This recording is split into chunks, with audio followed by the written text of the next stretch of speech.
Um, in the West, why did they get it wrong, so wrong? Well, I think there are many reasons. I mean, you could have an actual entire lecture as to why that happened.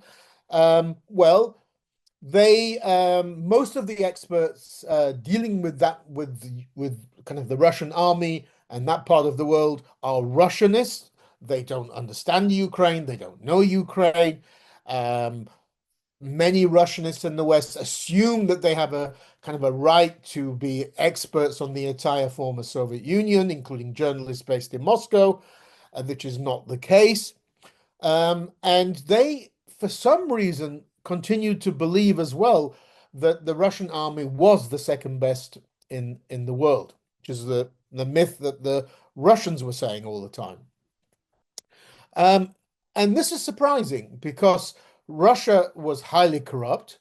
Um, Society, the economy, the state, and